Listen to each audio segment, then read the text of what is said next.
Hey, what's up, guys? Christian here with OPH Outdoors, and we are back for another Tackle Tip Tuesday. I wanted to do this video outside on the boat today. I just got a brand new boat, well, new to me boat. It's a 2002 Triton TR18, and I was excited to do a video in that today, but it's raining once again, just like last week. That's what stopped me from making it last week. So I am doing Tackle Tip Tuesday today down in the little storage area where I keep my kayaks and all my fishing gear. So today we're going to do the Tackle Tip Tuesday on Flukes. So I just started throwing Flukes earlier this year, and I found out in the transition between spring and summer to fall, it is a really good tactic to throw. Those fish are working their way back up shallow. You can throw them pre-spawn, but and they do work really well. But I actually found a lot of success moving in from spring, on spawn, like right at spawn, into post spawn mode, catching a lot on the fluke. So, with that being said, when the fish move back up shallow after the summer, they are going to be trying to feed up in that shallow water, and I believe that's why the fluke works good in the fall too. So I threw it a little bit last fall. I'm right at like a year of throwing it. Skylar got me to throw it this spring some, and I just love throwing it now. I love the combo I throw it on. It's super smooth, great tactic, works really well. So, without saying any more about that, let's get into the rod and reel that I use for this. So guys, this is my jerkbait rod right now that I am throwing it on, just because I don't really have a fluke rod, so I decided to just throw it on this jerkbait rod, and I am more than impressed. I love this combo. I probably am going to get a one of these combos for Flukes. But what this is, it's a favorite fishing rush rod. It's a 6'6", medium moderate. It is rated for 1/4 to 5/8 ounce, but because it's moderate, it has a really, really soft tip. I paired that with a Corrado 70, and this is by far my lightest rod and reel that I have. The next lightest rod and reel that I would have is my Dobbins Champion 704 with a Lew's Tournament Pro G on it. But yeah, this is by far my lightest rod and reel that I have. Great rod and reel, very sensitive. You can work these flukes super well in the water. So this is just the combo I use. I'm not saying you have to use favorite or even this length or anything, but the size that I would suggest is in between a 6'6" and 7-foot long rod with either a medium or medium fast with a moderate fast action tip. Personally, I just prefer moderate fast rather than just moderate, but this is the rod that I have, and I've learned that I really love throwing this rod for flukes. With that, I'm throwing, I believe 10-pound or 12-pound fluorocarbon, because I'm throwing a lot of this in cold water with jerk baits on it, but because I'm throwing flukes, I like having that lighter line on it too, that 10-pound line, so it makes it a little bit more invisible in the water, and it just makes for a better presentation in the water. Now, moving into the way I rig this up, right now I've got a Zoom Super Fluke on here, and I have it on a Gamakatsu superfine hook. The reason why I would use these superfine hooks instead of just normal EWG hooks are because the superfine are actually, I believe it's called superfine, or superline hooks.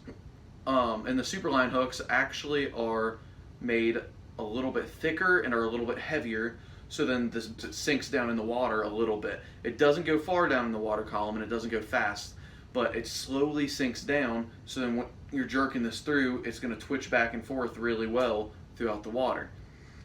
So when you're throwing flukes, a superline hook is a must-have hook for them. Like I said, on here I've got a super fluke. I've thrown the regular super flukes, I've thrown the jumbo super flukes, and even the miniature super flukes. I just prefer the regular super flukes. On here, I'm not sure the color. I'm guessing it's probably like a pearl color that I have on here. It's got a tiny bit of a bluish tint at the top with a clearish chrome kind of color down at the bottom. The reason why I'm throwing this is because at the last lake I was fishing, the this bait really mimicked the bait fish that we saw jumping up really well. So that's why I'm using this color right then. A lot of the times I am using white or a clear with black flake because it mimics it also. I don't tend to go away at different colors very often. I pretty much just go with whatever the bait fish look like for that lake. And most bait fish around me have baits like this. I've seen people that use like pink or blue flukes and they do really well on it. But personally, I just don't have many of them and I don't throw many colors like that very often for flukes. So this is one of my go-to colors. So the super fluke, and like I believe it's like a pearl color. I'll look up the color and put it in the description.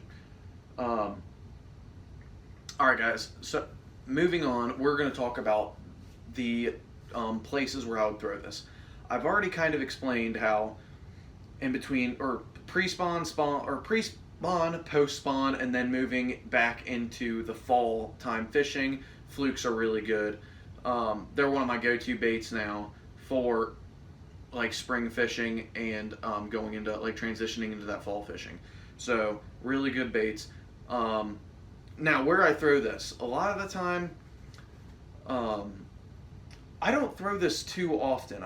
Like I said, I haven't thrown it too much before this year, and this year I started forcing myself to throw new baits, or well, last fall I did, and I started throwing this. Now the only real times when I started throwing this is when I'm seeing fish up shallow. I'll throw this up there and twitch it through.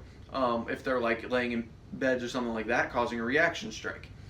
Now, another time I'll throw it is if I see a lot of bait fish busting in any specific spot and I can see like fish come up and trying to eat those bait fish, I'll just automatically grab this and throw it in there with those bait fish. That's why I also like throwing it and mimicking the color of the bait fish with the soft plastic I use. Other than that, a lot of the time this spring and last fall, I noticed that these fish are really busting heavily, and you really see the bait fish like jumping on the top of the water are up in deep cover. So with this, since it's a weedless presentation, I'll throw it up in deep cover. I'll let it sink down for a second, and then I'll start twitching it. I've had a lot of fish up in deep cover come chase it, and you can see them chase it, and you can see them commit to this bait. So that's really the places I throw it. A lot of the time I'm throwing it up shallow in real shallow water, but if I'm not, then I'm going to be, if there's like deeper water but heavy cover, I'll throw it in that heavy cover. That's another good place because a bunch of bait fish sit there in the heavy cover, and so do a bunch of the largemouth bass and smallmouth bass also. So I throw them up there, deep cover, up shallow, or just wherever I see bait fish jumping. But yeah, that's about the only places I've been throwing it. This is a newer technique to me. I'm still learning all the little tricks to throwing it, but yeah. Alright guys, well, thank you for watching this Tackle Tip Tuesday. Hopefully you guys got all the information you needed. If not, drop a comment below and I'll make sure I reply to your comment with any information you guys want. So yeah, that's my rod, reel, line I use, the type of baits, type of hooks, and when and where I throw the baits. So thank you guys for tuning in to Tackle Tip Tuesday, and we'll see you in the next video.